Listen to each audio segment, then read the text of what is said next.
नमस्कार, आप देख रहे हैं अपना बिहार। मैं हूं आपके साथ विभा उपाध्याय। बुलेटिन की शुरुआत इस वक्त बड़ी खबर के साथ। न्यूज 18 की खबर का बड़ा असर हुआ है। शिक्षकों की पोस्टिंग में गड़बड़ी के मामले में अब एक्शन की शुरुआत हो चुकी है। के पाठक ने न्यूज 18 की खबर पर संज्ञान लिया और एक साथ समस्तीपुर, सिवान और सारण के अधिकारियों पर कार्रवाई के लिए अब एक्शन जो है वो शुरू हो चुका है। समस्तीपुर के डीईओ मदन राय और डीपीओ से शो कॉज किया गया है। एक ही स्कूल में 41 शिक्षकों की पोस्टिंग को लेकर अब ये कार्रवाई, जिसमें डीईओ मदन राय ने विभाग को गलत रिक्तियां भेजी थी। वहीं सिवान, सारण के डीईओ और डीपीओ से भी शो कॉज किया गया है। एक ही विद्यालय में अधिक शिक्षकों की पोस्टिंग का ये पूरा मामला 4 घंटे के भीतर सभी से जवाब भी मांगा गया है। और अगर जवाब संतोषजनक नहीं रहा, संतुष्ट नहीं कर पाया अगर उनका जवाब, तो अधिकारियों पर कठोर कार्रवाई भी तय मानी जा रही है। वेतन स्थगित करने से लेकर निलंबन तक की कार्रवाई हो सकती है। न्यूज 18 ने सभी जिलों में पोस्टिंग में गड़बड़ी की खबर दिखाई थी, जिसके बाद अब एक्शन में एसीएसके के पाठक और संवाददाता रजनीश हमारे साथ इस वक्त ज्यादा जानकारी के साथ वो लाइन पर जुड़ चुके हैं। रजनीश, जिसे बार बार हम कह रहे थे कि पहले पोस्टिंग को लेकर के सवाल उठ रहा था कि कैसे पोस्टिंग होगी, तो कहा गया कि गड़बड़ियों को दुरुस्त करने के लिए अब ये सब कुछ मैकेनिकल तरीके से किया जाएगा, लेकिन इसी मैकेनिकल तरीके में गड़बड़ी सामने आ गई। बिल्कुल, देखिए विभाग न्यूज 18 ने प्रमुखता से उन जिलों में गड़बड़ियों की खबर दिखाई है। उसके बाद एसीएस के पाठक ने पूरे मामले पर संज्ञान लिया है और जो गड़बड़ी है, खास करके समस्तीपुर जिला सबसे टॉप स्थान पर है जहां पर बड़ी गड़बड़ी हुई है। और समस्तीपुर के डीईओ मदन राय और डीपीओ से शो कॉज किया गया है। इसके साथ ही सारण और सिवान के भी डीईओ डीपीओ से शो कॉज किया गया है। जल्दी शो कॉज में 24 से 72 घंटे का समय लिया जाता है, लेकिन यहाँ पर के पाठक ने कोई समय नहीं लिया है और इस जो गड़बड़ी है इसको गंभीरता से लेते हुए 4 घंटे के भीतर ही शो कॉज का जवाब मांगा है। समस्तीपुर में जो गड़बड़ी हुई है, बता दें आपको, उजियारपुर ब्लॉक में एक ही स्कूल में प्राइमरी में यानी 1 to 5 में 41 शिक्षकों की पोस्टिंग कर दी गई है। इसके अलावा जो सिवान और सारण है, यहाँ पर आपको संगीत के साथ साथ जो संस्कृत विषय है, इसके 5-5 टीचर को एक ही स्कूल में पोस्टिंग कर दी गई है। माना यह जा रहा है कि डीईओ और उनके कर्मियों ने अपने चहेते की पोस्टिंग के लिए ऐसा खेल किया होगा और इस कारनामे का एक तरह से समझिए भांडाफोड़ हो गया है न्यूज 18 पर खबर चलने के बाद। और अब इस मामले पर जो पूर्व सीएम जीतन राम मांझी है, उन्होंने भी पोस्टिंग में घोटाला का आरोप लगा दिया है और जीतन राम मांझी ने भी ट्वीट किया है। तो कुल मिलाकर ये कहें के पाठक जो है 4 घंटे के बाद जवाब मांगे हैं और जवाब में क्या आता है ये अब देखना होगा। लेकिन फिलहाल रजनीश, तो 4 घंटे ये जो डीईओ को दिए गए हैं, ये 4 घंटे कब पूरे हो रहे हैं? ये शाम के 7 बजे के बाद के पाठक जो है इन जिलों के डीईओ का जवाब देखेंगे खुद से, और जवाब में अगर संतुष्ट नहीं होते हैं जवाब से, तो निश्चित रूप से निलंबन के साथ साथ वेतन स्थगित तक की कार्रवाई हो सकती है। विवाह बहुत बहुत शुक्रिया रजनीश इस तमाम जानकारी के लिए। तो बिल्कुल वेतन स्थगित करने से लेकर निलंबन तक की कार्रवाई ऐसे लोगों पर हो सकती है जिनकी वजह से कहीं ना कहीं अब पोस्टिंग को लेकर के किरकिरी का सामना करना पड़ रहा है। गड़बड़ियों को दूर करने के लिए कहा गया था कि अब जो कुछ होगा वो मैकेनिकल तरीके से किया जाएगा, यहाँ पर तकनीक का सहारा लिया जाएगा, लेकिन अभी इसी तकनीक पर सवाल उठने शुरू हो गए। वहीं बड़ी खबर पटना से ही, जहां पर के पाठक का स्कूलों को लेकर अब नया फरमान सामने आ चुका है। 21 नवंबर तक राज्य के सभी स्कूलों में छुट्टियों को रद्द कर दिया गया है। सभी स्कूलों में हेडमास्टर और सभी शिक्षकों के साथ कर्मचारियों की उपस्थिति को अनिवार्य कर दिया गया है, यानी कि 21 नवंबर तक आप किसी तरह की कोई छुट्टी पे नहीं रह सकते हैं। प्राइमरी से लेकर उच्च माध्यमिक के लिए ये आदेश इस वक्त निर्गत है। छठ के दौरान शिक्षकों को अब स्कूल आना ही होगा।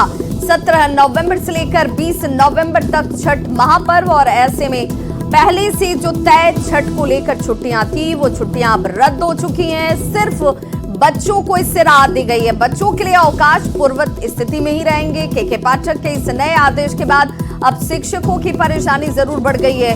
21 नवंबर तक स्कूलों में सभी तरह की छुट्टियों को रद्द कर दिया गया है। प्रिंसिपल, शिक्षक और कर्मचारी सभी को स्कूल आना अनिवार्य है। अगली खबर भी पटना से ही, जहां पर ध्वनि प्रदूषण पर शिकंजा अब कसेगा। जी हां, धार्मिक जुलूस हो, शोभा यात्रा हो, इसे लेकर अब निर्देश जारी कर दिए गए हैं। शोभा यात्रा में किसी भी प्रकार के हथियार पर रोक लगा दी गई है। भड़काऊ गाना बजाने पर भी रोक रहेगी। नियम का अगर आपने पालन नहीं किया तो आपके ऊपर सख्त कार्रवाई तय मानिए। बिहार गृह विभाग ने इसे लेकर एक आदेश जारी कर दिया है। विशेष सचिव के.एस. अनुपम की तरफ से एक पत्र जारी किया गया है। सभी डीएम को, एसएसपी और एसपी को यह आदेश बिहार के दे दिए गए हैं। धार्मिक जुलूस, शोभा यात्रा के लिए लाइसेंस आपके लिए जरूरी कर दी गई है। जिला प्रशासन वीडियो और फोटोग्राफी करती हुई नजर आएगी, ये आदेश में भी शामिल।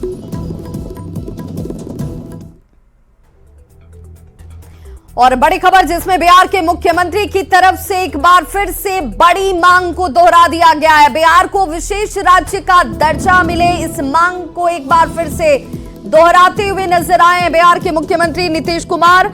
और विशेष राज्य का दर्जा मिलने के बाद बिहार का असल में विकास हो पाएगा, ये उन्होंने कहा है। विशेष राज्य के दर्जा के लिए अभियान उनकी तरफ से चलाया जाएगा। दर्जा अगर नहीं मिलेगा केंद्र की तरफ से तो वो इसे लेकर अभियान चलाने के लिए विवश हो जाएंगे।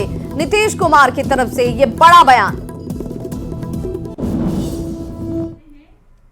तो हम कह रहे हैं कि अगर बिहार को विशेष राज्य का दर्जा मिल जाए तब तो 2 ही साल में होगा। आप बोलिए बिहार कितना आगे था। ये दुनिया और देश में सबसे पहले आज जिसको बिहार के रूप में आप कहते हैं, यही वो जगह है, यहीं से शुरुआत हुई थी। आवाज पीछे है, सारे जल्दी दे न दीजिए ताकि फिर ये बहुत आगे बढ़ जाएगा। तो हम इतना दिन से कर रहे हैं, अभी देर करेंगे तो हम तो अब मूवमेंट शुरू करने वाले हैं कि बिहार को विशेष राज्य का दर्जा मिले। आप पत्रकार मित्र, आप सब लोगों से अनुरोध है कि मेरी एक बात बोल दीजिए कि हमने मांग किया है कि बिहार को विशेष राज्य का दर्जा मिलना चाहिए। एक लाइन छापिएगा, आपको कहा जाएगा अरे बंद कर दो, बंद कर दो। आज जो भी दिल्ली से आता है यहां करके बोलते रहता है लोगों को कि हम लोग कर रहे हैं, ये लोग कोई काम कर रहा है। तो बिहार के मुख्यमंत्री नीतीश कुमार की तरफ से एक बार फिर से बिहार को विशेष राज्य का दर्जा देने की मांग की गई है, जिसे लेकर अब बिहार की राजनीति जो है, सियासत जो है वो तेज होती हुई और इसे लेकर अब प्रतिक्रियाओं का दौर भी शुरू हो चुका है। क्या कुछ प्रतिक्रिया इस वक्त है, जरा आप भी सुनिए। नीतीश जी, आप जिस तरीके से कभी बीजेपी के सामने कटोरा लेकर के खड़े हो जाते हैं तो कभी राजद के सामने कटोरा लेकर के खड़े होकर के अपना राजनीतिक विकास तो कर लेते हैं, लेकिन उससे बिहार का विकास नहीं हो सकता है आपके कटोरा मॉडल से। बिहार को स्पेशल स्टेटस देने का जहां तक सवाल है तो आपके मित्र एनके सिंह ही अध्यक्ष थे उस कमेटी का, और आपके कांग्रेस की ही मनमोहन सिंह की सरकार थी। उस समय निर्णय जो हुआ है, जो क्राइटेरिया है, उसके अनुसार बिहार को स्पेशल स्टेटस का दर्जा नहीं मिल सकता है। विशेष राज्य का दर्जा बिहार का वाजिब हक है, यही बात लगातार हम लोग कह रहे हैं। आदरणीय मुख्यमंत्री जी ने, नीतीश कुमार जी ने आज ये इस बात को फिर दोहराया है कि केंद्र सरकार बिहार के साथ सौतेला व्यवहार कर रही है। जो बिहार का वाजिब हक है विशेष राज्य का दर्जा, वो दे, नहीं तो पूरे देश में इस बात को कहा जाएगा कि बिहार के साथ केंद्र की सरकार बीजेपी ने नाइंसाफी किया है। देखिए, गुजरात जैसे अमीर राज्य को सस्ती बिजली और बिहार जैसे गरीब राज्य को महंगी बिजली देने वाली मोदी सरकार से ये उम्मीद ही करना बेमानी है कि वो किसी दिन बिहार को विशेष राज्य का दर्जा देगी। बिहारियों को अपने बिहार से अगर मोहब्बत है, अपने बिहार से अगर प्रेम है, अपनी मिट्टी से प्यार है, तो यह तय करना होगा कि 2024 में केंद्र से मोदी सरकार की विदाई हो। एक एक बिहारी की जिम्मेदारी बनती है, तभी बिहार को उसका हक मिलेगा। चुनावी साल में नीतीश कुमार का बिहार का विशेष राज्य का दर्जा उठाना ये थोथी दलील है। इनको पता है कि पिछले गवर्नमेंट जब था, पिछले गवर्नमेंट में एक आयोग बनाया था। आयोग ने यह तय कर दिया था कि विशेष राज्य का दर्जा देने के लिए आयोग फैसला लेगा, और विशेष जो भी लोग दर्जा मांग रहे हैं इसको बिहार को विशेष पैकेज दिया जाएगा। ये चुनाव के समय इनका बिहार के साथ धोखा, अन्याय है, धोखा दे रहे हैं बिहार के जनता के साथ। अपनी नाकामियों का ठिकरा बिहार सरकार दूसरे के सिर पे मढ़ना अच्छी तरह जानती है। कभी मीडिया हो, कभी केंद्र सरकार हो। माननीय मुख्यमंत्री जी, 17 साल से आप बिहार के सत्ता पे काबिज, अगर आपने काम किया होता तो बिहार की जनता खुद उस काम का बखान करती, और बार बार केंद्र सरकार से विशेष राज्य के दर्जे की भीख मांगना हम सब बिहारियों को शर्मसार करती है, जलील करती है। तो मुख्यमंत्री नीतीश कुमार ने उद्यमी योजना कार्यक्रम के दौरान एक बार फिर से विशेष राज्य का दर्जा देने की बात कह दी, जिस पर बीजेपी के जो प्रदेश अध्यक्ष हैं उनकी तरफ से, सम्राट चौधरी की तरफ से कहा जाता है कि नीतीश कुमार जब भी विपक्ष की राजनीति करने के लिए पहुंचते हैं तब उन्हें विशेष राज्य का दर्जे की बात याद आ जाती है, लेकिन जब एनडीए के साथ वो होते हैं तब वो प्रधानमंत्री से इसी विशेष राज्य के दर्जे की बात नहीं करते। नीतीश कुमार अच्छे से ये बात जानते हैं कि विशेष राज्य के दर्जे का कोई प्रावधान ही नहीं है, बावजूद इसके पॉलिटिकल स्टंट के लिए इस मांग को वो दोहराते हैं। कुमार जी जानते हैं कि अब बिहार में इस तरह का कोई बात नहीं हो सकता है। इतने दिनों तक आदरणीय नरेंद्र मोदी जी के साथ काम कर रहे थे तो क्यों नहीं बोल रहे थे? बोलना चाहिए था। और वो जानते हैं कि इस तरह का अनुशंसा अब भारत सरकार नहीं करता है। ये सिर्फ विरोध में जाते हैं तब इनको याद आता है। लगभग 5 साल तक बिहार में एनडीए की सरकार उन्होंने चलाया। आदरणीय प्रधानमंत्री जी सबसे ज्यादा सम्मान इन्हीं का करते रहे, कभी इन्होंने बात ही नहीं उठाया। तो जब उठाया ही नहीं तो बात कहां से प्रश्न आता है? इसके पहले भी आंदोलन चला था। ये सिर्फ इनका राजनीतिक स्टंट है, इससे ज्यादा कुछ नहीं। तो बिहार के मुख्यमंत्री नीतीश कुमार क्या सच में मीडिया से नाराज चल रहे हैं? यदि नहीं तो लगातार तीसरे दिन सीएम मीडिया वालों से सवालों के जवाब में हाथ जोड़कर मुस्कुराते हुए आगे बढ़ गए।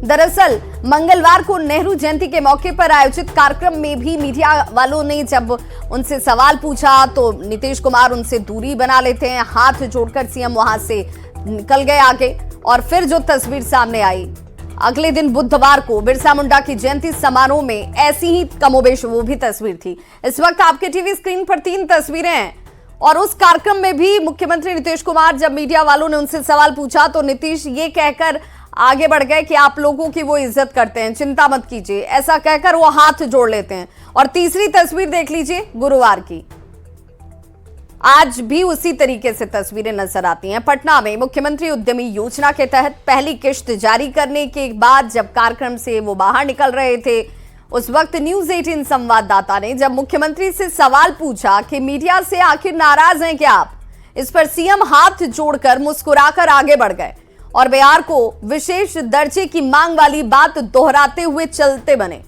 न्यूज 18 संवाददाता ने यह भी सवाल पूछा कि मुख्यमंत्री जी 17वीं विधानसभा में आपके कार्यकाल के आज 3 साल पूरे हो गए, इस पर कोई प्रतिक्रिया दे दीजिए। इस पर प्रतिक्रिया न देकर सवाल को अनसुना कर मुख्यमंत्री कमरे से बाहर निकल गए।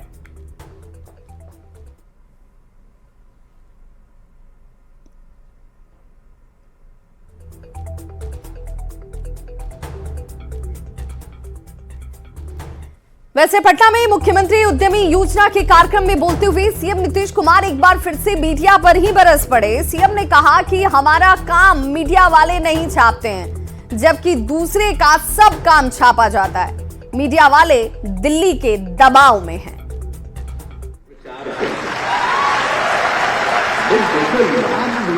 इतना हम दे रहे हैं तो कोई भी काम करिएगा तो कितना फायदा होगा? ऐसा कभी होता था? बोलिए। शुरू करते हैं हम इतना, सबको मदद दे रहे हैं तो हम तो चाहते हैं ना कि सब खूब लाभ लीजिए और खूब आगे बढ़िए। तो हम तो सबको आगे ना बढ़ाना चाहते हैं भाई। अब बाकी सब मीडिया वाला है बेचारा, ये सब भी लिखेगा थोड़ी है बेचारा, इसको तो दिल्ली वाला कह देगा मत लिखो, अभी तो सब नोट करेगा। तो बेचारे को तो मजबूरी है ना, जैसे ही जानेगा ऊपर वैसे ही कहेगा ना ना इसको मत लिखो, हम बोले हैं इसको मत लिखो। राज्य सरकार जो करती है उसका पब्लिसिटी बेचारे को करना पड़ता है। आप तो जानते हैं सब, और सबका सुन रहे हैं, बात कर रहे हैं, लेकिन अब करें क्या? इस पर तक कब्जा कर लिया है। और बड़ी खबर इस वक्त दिल्ली से आ रही है, जहां 22 नवंबर तक हिरासत में अमित कात्याल को भेज दिया गया है। 6 दिन की रिमांड अवधि भी बढ़ा दी गई है। ईडी ने 8 दिन की रिमांड मांगी थी। लैंड फॉर जॉब स्कैम मामले में लालू और तेजस्वी के करीबी बिजनेसमैन अमित कात्याल को ईडी ने गिरफ्तार किया था। रिमांड के लिए 8 दिनों की मांग की गई थी ईडी की तरफ से। 6 दिनों की रिमांड अवधि बढ़ी है। ईडी का इसके पीछे ये तर्क था कि 5 दिन की पूछताछ में कई अहम नाम सामने आए हैं। इन नामों को आज से पहले कभी खुलासा नहीं किया गया था। कोर्ट चाहे तो केस डायरी देख सकती है।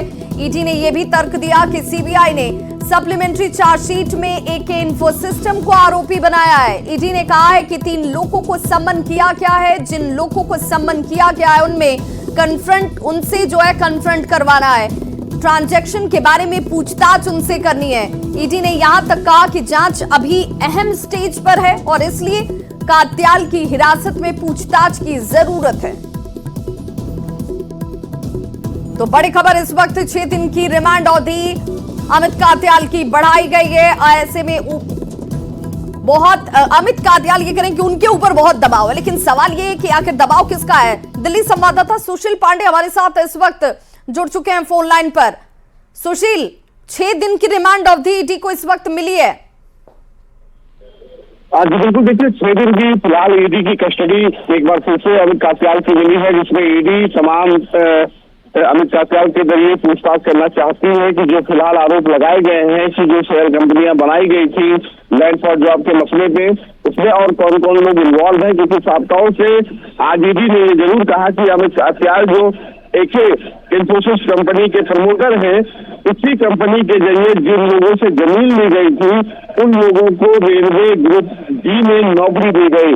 तो ऐसे में कितने लोग इस पूरे स्कैम में शामिल हैं जो लालू यादव के परिवार को कनेक्ट करता है, क्योंकि साबदौर से अमित कात्याल बहुत करीबी बताए जा रहे हैं लालू यादव के।